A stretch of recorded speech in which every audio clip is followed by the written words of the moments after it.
Kristen, and you're listening to Podcast and Amplify, a podcast for women entrepreneurs who want to amplify their voice and brand through podcasting and grow a wildly successful business. I'm the executive producer and host of 2 shows and an entrepreneur, and I love helping women grow their visibility, mindset, and business to the next level. Each week, I share tips on how to launch and leverage your podcast, and I'm bringing on the very best business leaders to give you advice on how to build your business empire. Let's amplify your voice and business.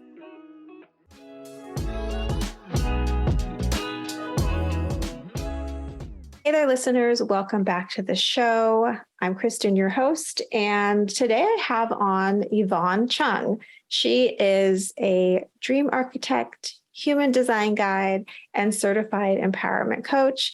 And she helps heart-led, soul-missioned BIPOC leaders overcome self-doubt, master their energy, and unlock the unique medicine they're here to share with the world. And today, we are going to tap into all of her human design knowledge. So welcome, Yvonne. Thank you so much. Happy to be here.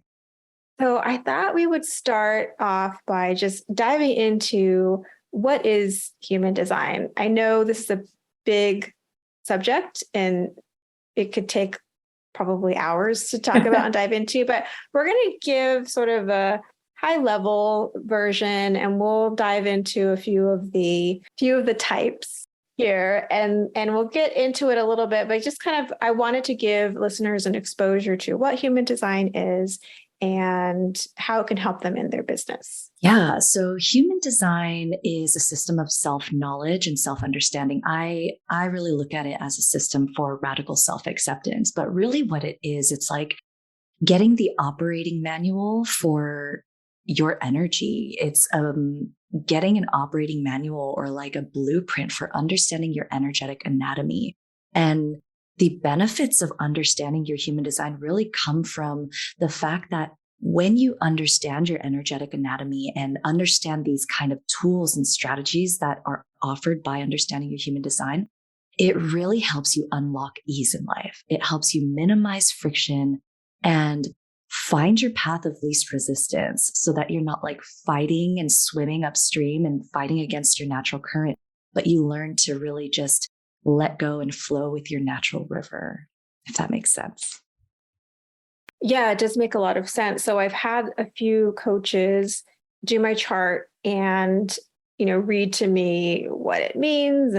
And so much of it made me feel really seen. Mm-hmm. And I think that's why I, felt like, oh, I want to talk about this more. And I know that I've kind of used it within my, how do I operate in my business, how I operate in life. But yeah, I just felt like, wow, that is spot on in terms of like my energy, in terms of how I move through the world.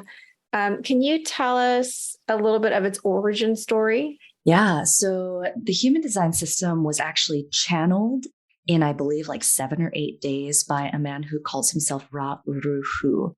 And he was traveling in Spain at the time. And then just in a 7 to 8 day period, he was like staying at his hotel or his rented apartment or something like that. And just basically downloaded this information in those 7 to 8 days. And it was this very intricate, very detailed system that actually, it is a synthesis of 6 different systems of knowledge, ancient and modern systems of knowledge. So that is the Hindu Brahmin chakra system, the Chinese I Ching, the Jewish Kabbalah tree of life, astrology, modern astronomy, and quantum mechanics. And it takes these 6 different systems of knowledge and synthesizes them into one cohesive, coherent system of exploring the self, deconditioning the self to get back to your essence, your own unique energetic frequency. Really, the whole point of this system revolves around this idea of differentiation, which is all about understanding how you are meant to be different and unique in your own energetic fingerprint, so to speak, and how you are here to really move through the world and create opportunities and align with your higher purpose. So I think what a lot of people are aware of is generator, projector, manifester. I think that's sort of everyone's first introduction to what is human design, what is it about. So can we define, so there's four, I believe. Yeah, there are 4 types with some subtypes. The subtype that people are going to be most familiar with are manifesting generators, but manifesting generators are a subtype of generators. So a lot of people tend to think there are 5 different types. So it would be manifestors, generators, manifesting generators, projectors, and reflectors. Again, with manifesting generators actually being a subtype of generators. And so I guess like in a nutshell, and it really starts to make a lot more sense as a whole when you start to like look at all 5 of these different types as a whole, or the 4 different types. And we have manifestors who are here to really like set things in motion, to initiate, to get things started, to get people and projects and things started on new paths, to kind of chart the path for mutation and evolution in the collective, right? Manifestors are also not here to do all the doing. They're not the generator types with this endless life force energy. They're here to, with the energy to initiate and get things off the ground, and then to like hand it off to somebody else to carry it to the end, right? They have the energy for initiation, not necessarily the energy for doing all the doing. And then we have generators who are like the slow and steady masterful builders, really here to put their energy towards the things that are satisfying for them in their lives, towards the things that light them up. When a generator is in alignment, they are going to wake up with a full tank of energy every day, and they are going to be using that energy on the things that really satisfy them and light them up and bring them joy. Generators are the doers of this world. When they find those things that light them up, it feels like that energy is endless and infinite because it is life-giving for them rather than life-draining.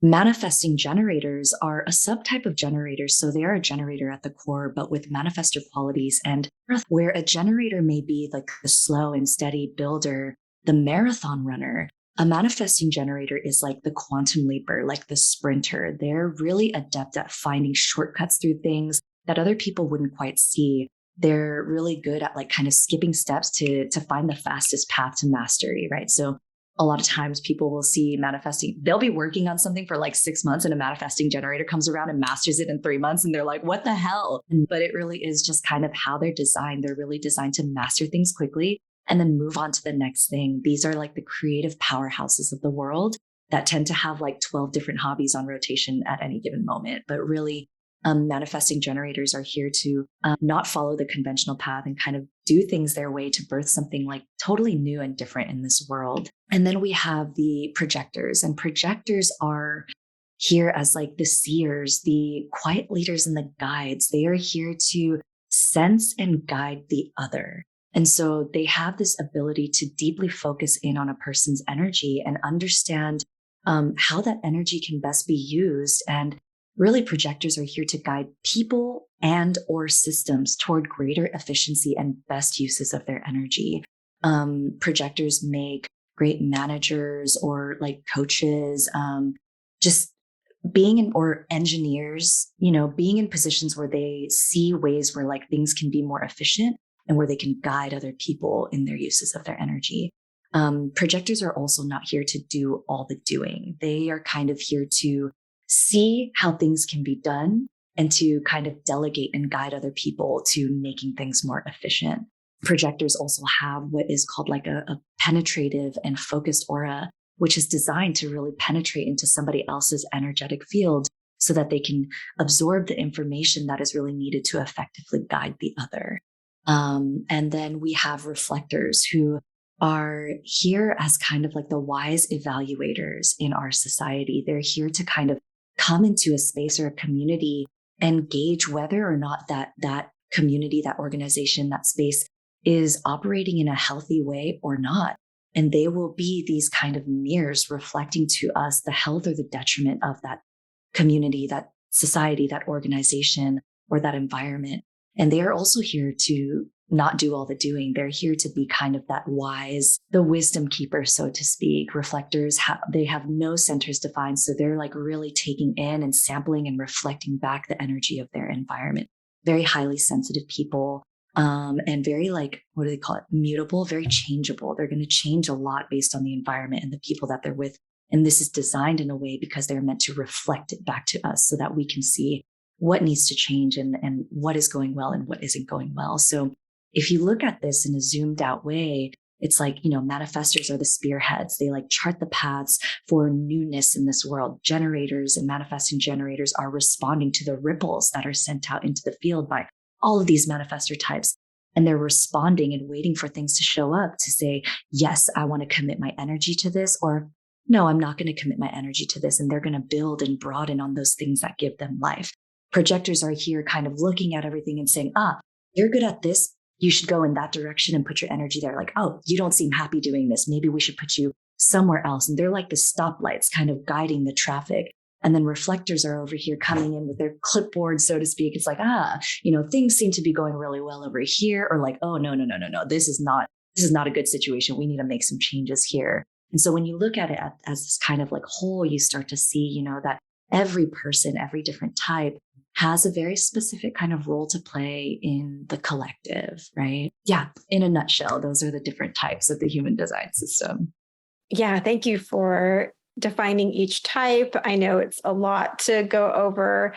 And are reflectors the ones that is a rare type? Yeah. They make up just about 1% of the population. Okay. Mm-hmm. Okay. So to determine what your type is, I believe it's your birthday, your time of birth, and where you were born? Correct. Yeah. You'll need your time as accurate as you can get, because there are some things in your chart that'll change every couple of hours. And so, your place of birth, your date of birth, and your time of birth is going to help you generate I like to think of it as like your energetic fingerprint. Yeah. Got it. And so I think the next thing that people tend to kind of know is, I believe it's the profile.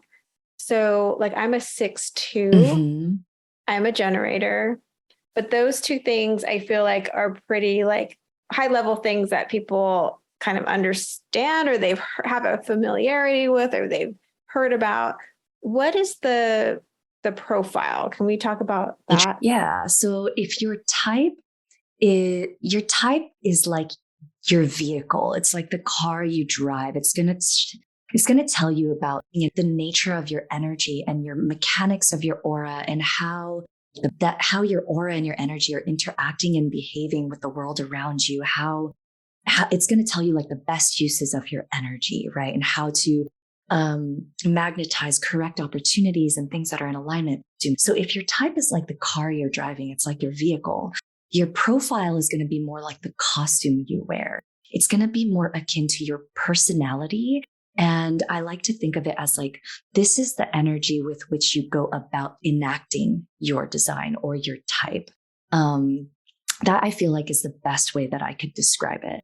Oftentimes people will feel more akin to people of the same profile than they do of the same type. Like you might meet another generator and you're like, I don't really like relate to them that much, but you might meet somebody who's like a projector, who's a 6'2", and you'll feel like more akin to that person because the personality aspects are going to feel a little bit more similar to you. Okay, got it. That makes sense. And how many profiles are there? Yeah, so there are 12 different profiles, right? So there are 6 different numbers, right? So we call them the lines. So there's the first, second, third, fourth, fifth, sixth lines, right? And there are 2 numbers in your profile. Like you're a 6'2", I'm a 4'6".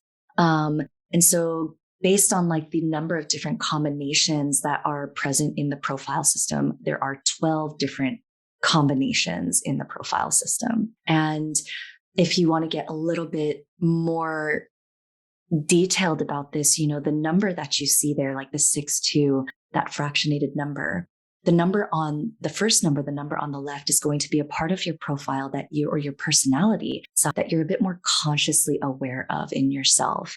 And the number on the right side, the 2 in your case, is going to be a part of your personality that is maybe a bit more unconscious, but that other people see more clearly in you than you do in yourself. Oh, interesting. Mm-hmm. Okay. So what does the 6 then represent? Yeah, so the sixth line energy is known as like the role model. Six lines are really here not to talk the talk, but to walk the walk. Like six lines are here to be lived, embodied examples of what it means to truly be authentic to who you are and to know and trust that like being is more important than doing for a sixth line. You're really here to fully embody your authenticity and knowing and trusting that as you do, it really empowers and encourages other people to do the same. There are a lot of different nuances about being a sixth line, such as living your life in three distinct phases. The first phase, you live your life as a third line, as trial and error. You're kind of like immersed fully in life, stumbling beautifully, making all these mistakes and failures and just kind of bumping into life, and life is bumping into you. And you're just like living through life and getting all that lived experience, trial and error, making all the mistakes, right? And then the second phase after your Saturn return, after about 30 years old, is when you go up to the roof. That's when you kind of like pull back. That's when a lot of six lines start to like nest or really hone in on their craft and their work. They're kind of less available to everybody else in the world, and they're licking the wounds from the first 30 years of life, integrating all of that lived experience into wisdom. And this is around the time when people start to kind of notice that role model energy. They're like, I feel like this person has some wisdom to share. Six lines are here as like the wisdom keepers. They're here to be embodied, wise people, role models, so to speak, with just embodied innate wisdom that you're born with. And I'm sure that that's something that you feel. And a lot of six lines feel about themselves, and they kind of have to travel through their life phases to finally really own it, right? Because when you're younger, I'm sure people have told you, like, you're pretty wise for your age. Six lines get that a lot. And there's kind of this old soul energy about them. But it takes some time for six lines to really fully embrace that they are here to be wise. They really are. And you're not here to look to other people to show you the way. You're here to trust that the wisdom that you have within you is exactly what you need. And you're not turning to other people to show you the way and show you the wisdom that you need, but you're trusting in your ability, in your own inner wisdom, and knowing that that is enough. And so in that second phase, you're starting to really embrace and step into this role model energy, but you're kind of less available to people. And you're getting this bird's eye view where you're not only distilling your own life experience into wisdom, but you're witnessing and observing other people and witnessing and gaining wisdom from your observations as well, from this kind of bird's eye view of how people are living and how people are going about their lives. And then finally, at around age 50 in your Chiron return is when you descend from the roof, re-immerse yourself back into your communities as the fully actualized role model, fully embodied and embracing that role model energy and sharing all of that wisdom that you distilled over the last phase of your sixth line journey, and sharing that wisdom with your community and really owning your own power and your own wisdom and your own ability to be a role model to people simply by being who you are. Yeah, so much of that resonated with me when, I had someone share that, and I was like, wow, it just so speaks to how I move through the world, my journey. And it's that feeling seen that I talked about earlier. You are a 4/6, is that correct? Mm-hmm. So tell me a little bit about that. And I'm hoping that we can hear a little bit of more about you and even maybe some of your journey as well, because I know we didn't talk about that at the top of the show. And I always like to hear my guest journeys and how they got to, where they're at today. Hey friends, we'll get back to the show in just a moment, but I wanted to take just a few seconds to invite you to a free workshop that I created. It's called Launch a Binge-Worthy Podcast, and it's all about helping you to create a heartfelt podcast that reaches your soul listeners and grows your business. If you want access, just go to podcastandamplify.com. It's totally free. Okay, friend, back to the show. Being a fourth line, fourth lines are really here as people who are here to lay the foundations for connection, to lay the foundations for community and connecting with one another through the heart. Fourth lines are really here to water the gardens of their communities. Our impact is really here to be felt within our almost like our existing network. And so we're not really here to put so much energy out there to impact strangers and like all of this stuff. Most of our impact and our opportunities are going to happen within 1, 2, 3 degrees, 4 degrees of separation from us, right? Fourth lines are very like 4/6s have very transpersonal kind of life purposes. We're here to really relate and connect with others. And as a fourth line, the quality of my relationships is going to determine the quality of my life. And so it's really important for me to know that I'm here to connect deeply with people from the heart space. And when I'm in the shadow side of the fourth line, in the classic human design system, they call the fourth line the opportunist, quote unquote. And this sounds kind of like, oh, the opportunist, like that doesn't sound good. But it's because fourth lines have this really innate ability to see the ways in which people can benefit one another. This is really the energy of like, my friend's car broke down and they're like, ah, crap, my car broke down. Like, I really need a mechanic. And I'm like, I know an amazing mechanic. Let me connect you guys. Or like, oh man, I really need a haircut. And I'm like, I know a great hairstylist. Let me connect you with her, right? Like I'm laying down the foundations of people to connect with one another, right? Because I see the ways in which people can benefit each other. This also means, and this is where that opportunist energy comes in, I could see the ways that other people can benefit me too. But in that way, it's important for me to anchor into my heart space and know that I'm connecting with people from the heart and not in a self-serving way. If I'm connecting with people in a self-serving way, it's going to make for shallow connections. It's not going to help me actualize my purpose. That's not what I'm here to do. The exalted energy of the fourth line is really here to connect with others through the heart and to show other people how to connect with each other through the heart as well, and to really build the foundations for community to emerge. Oftentimes people that are fourth lines maybe are like, sometimes there are introverts that are fourth lines, and like people call the fourth line the networker. They're like, I hate networking. And it's like, you don't have to have a huge community to be a fourth line, right? A fourth line can also have a very small community, but you're still really nurturing those relationships and watering those gardens to really be able to build those foundations for deep and meaningful connection. So did you find yourself always, being that connector? And I'm curious, like what Definitely did draw you to the human design? Yes, I definitely have always been like the connector, and I'm always the gatherer is what I would call myself, and my friends would call me. I love bringing people together and like, throwing parties or like inviting people out to go to things together and stuff. And so it definitely resonated with me when I heard that. And my journey with human design, as with a lot of people, I feel like human design always kind of finds you at the right time, like when you could really use it and when you need it in your life. And human design found me when I was traveling for a year, and I was in South America volunteering at a plant medicine center in Peru. And one of the other volunteers had come in just really excited and like, have you guys heard about human design? Super stoked to share this with us. And none of us had heard about it. And that night we just kind of ran our charts and like colored in our charts and stuff. And he sent me a book and I read about it and I was absolutely blown away. I read that book from cover to cover that night. I stayed up until like 2 a.m.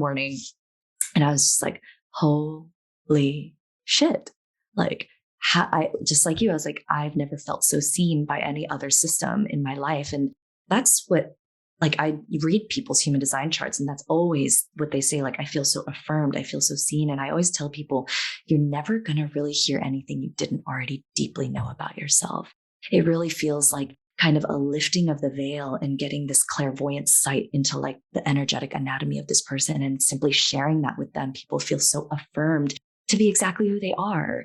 And with human design, it's like, I'm a projector, and projectors are here to be recognized and invited for the gifts and skills and perspectives that they have, and to be invited into the right spaces and opportunities and relationships to be able to share that guidance and those gifts that they have. And for me, human design really helped me open myself to receiving those invitations. As a projector, we're here to be invited. And so after learning about my human design, coming back from traveling, I came back from traveling and I was working at my corporate job part-time again. I was bartending part-time because I knew that's not what I was going to do. But I was like, just trying to figure it out. And I had studied psychology in college. I had been studying anthropology and all of these things. I studied people my whole life, but I came out of college and I was like, what am I going to do with a bachelor's in psychology? So I went into corporate marketing, right? Quit, traveled the world, came back. This is where I was. And in the first 4 months of coming back from traveling, when I was at parties, at barbecues, at bars, or whatever it was, I would have these encounters with strangers or acquaintances, and they asked me if I was a life coach. They just would be having conversations. They'd say, like, are you a life coach? I didn't even know what that was at the time. I was like, no, what is that? Or they'd ask me, are you a coach? Or have you ever thought about this? I feel like you'd be good at it. And me understanding my human design, being a projector, I was like, oh, these are invitations. This is where people are recognizing me and inviting me in to share my gifts. And within 4 months, 6 people had asked me if I was a life coach. And understanding my human design, I was like, oh, okay, these are invitations. Let me follow the breadcrumbs. And so I Googled, what is life coaching? I read about it, and I had this, it's almost like something completely clicked and fell into place. And I was like, holy shit, this is what I was born to do in this life. It was this aha moment of like all of my life experience and all of my schooling and all of these things came together beautifully. Because before that moment, I was like, what the fuck am I going to do with my life? What am I going to do for work? What am I going to do for a career? And in that moment of like receiving these invitations and answering the call, it was, everything fell into place. And in that moment, I was like, this is what I was born to do. And I followed the breadcrumbs of those invitations, got certified, took my coaching course and everything. And that was 2 years ago. And if I hadn't understood to hear and listen for the invitations, because as a projector, we're not meant to chase after anything. We're not meant to chase after our careers or our opportunities, our relationships or anything. We're meant to just do our thing and see what invitations come our way. And that's exactly what I was doing. And in listening to those invitations, it opened the pathway for me to really unlock what my purpose is here on this work, here on this earth in this lifetime. And that completely changed the trajectory of my life forever. Wow, that's a very powerful story. And you're so right. Knowing when to listen, to the invitations. I think a lot of us have a hard time doing that. I think because we have the sense of control or being doers. I think being doers is very rewarded in our society. Absolutely. And so to just lay back or sit back and listen and take it in, like that's a very different mode Absolutely. of operating. But because you had this context, right, with the human design and know to, oh, okay, I need to receive, right? And then, take that action.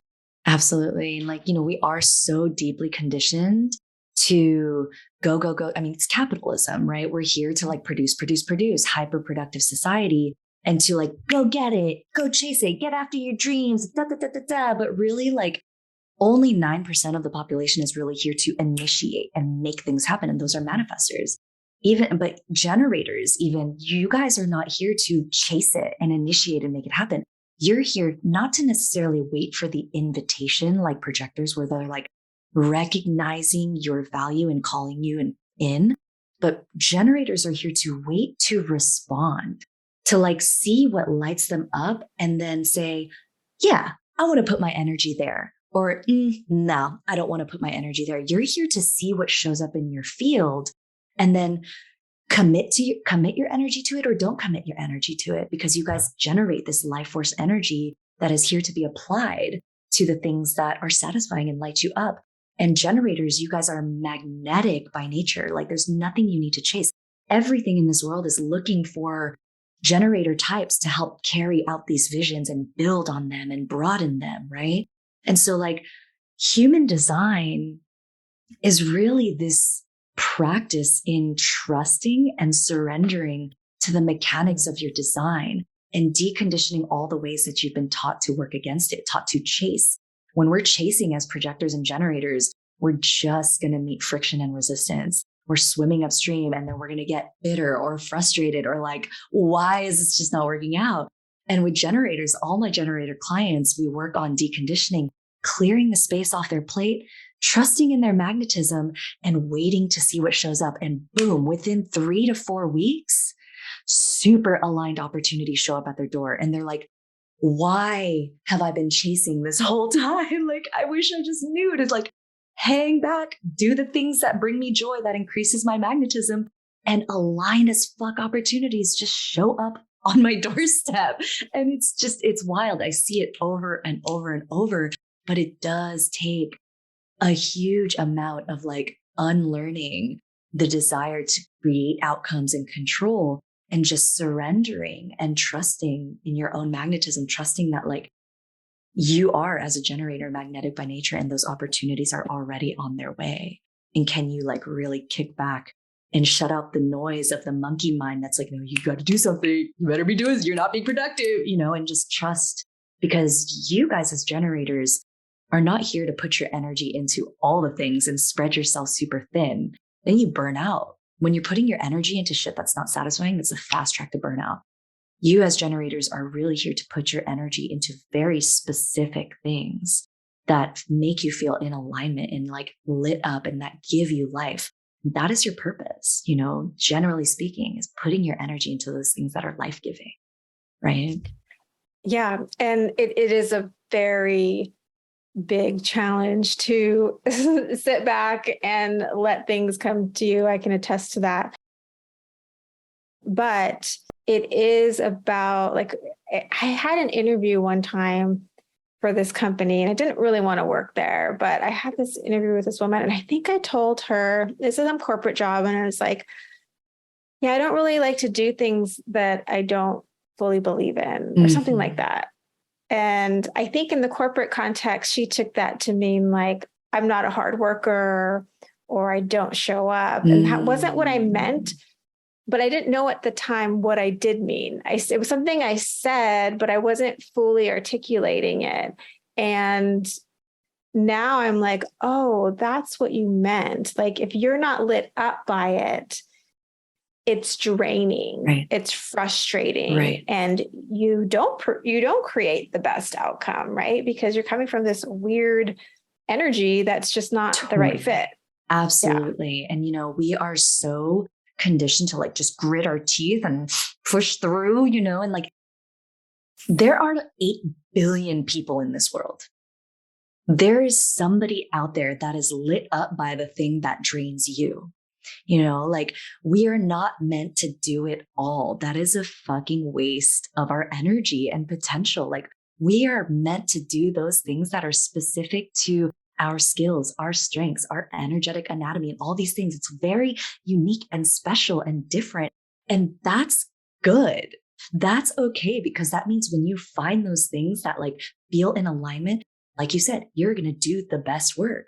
You're going to make the best of that opportunity and that project and that thing. But if you're like spreading yourself across 5 different projects and only 2 of those are lighting you up, not only are those 2 going to suffer, but also those other 3 they're not going to do very well. And it's just, we're so conditioned, especially in the corporate world, like just grit your teeth and do it. And it's like, well, there's going to be somebody else out there that would love to do that thing and it would totally light them up and they would do a way better job, And so not only is there deconditioning that's necessary for us on individual levels to like really honor our own energy, like really creating those boundaries and honoring our own energy and trusting that when I do honor my energy, it's not only better for me, but better for everybody around me. But there's deconditioning that needs to be done on a societal and systemic level as well, of like under like companies and management and, cultures in companies understanding that like, let's play to each other's strengths and amplify each other's strengths rather than trying to like fit a square peg into a round hole. You know what I mean? Right. So we talked a little bit about strategy. So like responding. Are there other strategies? Yeah. So each of the different types has a different strategy. Strategy overall is our way to minimize friction. It's also the way that we protect our energy, right? And so when you look at it this way, from each of the different types, it makes so much more sense. For manifestors, they have these big auras that impact people. They send ripples out there. They're supposed to. And when they're going out there and doing the things that they want to do, initiating all this stuff, people are impacted whether they like it or not. Their way of minimizing friction and resistance and protecting their energy and peace is simply by letting people know what they're going to do. This is not asking permission. This is just letting people know so they can get the fuck out of your way, basically. It's like, instead of, I always use this example of like somebody wanting to take Friday off of work. Manifestors are here to be in their power. They're not here to be like, oh, do you think it's okay if I take Friday off? Like, no, that is not standing in your power. Manifestors, my partner's a manifestor and he's tried this and it's blown his mind. And I tell him, no. You don't ask. You just tell them, hey, I just want to let you know I'm going to be taking Friday off. And the seas just start to part for you. And now he's just like, I feel like I can get away with anything. And it like, manifestors, you guys are here to kind of do what you want, also ethically, of course. But the way that you do that and the way that you clear the path and part the seas and minimize friction is by informing, just letting people know, hey, I'm going to go do this thing, just letting you know, hey, I'm going to go, like, I made this decision, I'm going to go down that path. And then people be like, all right this way. It just really helps you minimize friction. For generators, it's waiting to respond. This protects your energy so that you're not putting your energy into stuff that is not meant for you. So that you're not chasing, so that you're not going after opportunities that are just not in energetic alignment. For generators, the things that are in energetic alignment are already on their way. They are coming to you. And it's like this really big practice in trusting that. And so waiting to respond helps you understand and tune into your gut response, because your gut is what tells you, yes, I have the energy. No, I don't have the energy. Yes, this is life-giving. No, this is life-draining, right?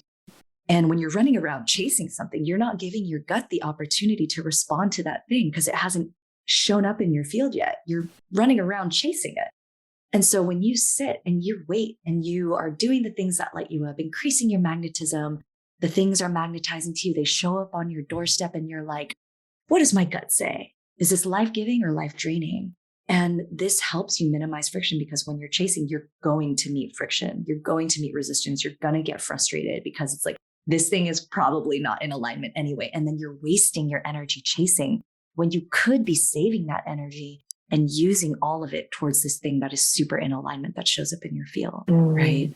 And then for projectors, it's waiting for the invitation, again, to protect your energy so that you're not running around trying to offer your guidance to people who like don't even value it. And then you get salty as fuck and you're like, I just gave my advice to this person and they didn't even listen, and like you get bitter because you have this perspective and this guidance to offer. And when you're in the wrong environments with the wrong people that don't appreciate you, don't value you, you're trying to share this stuff with them and it just doesn't land, or they take it the wrong way because you haven't been recognized. That's the invitation. Do you feel recognized? Do you feel invited to share your perspective?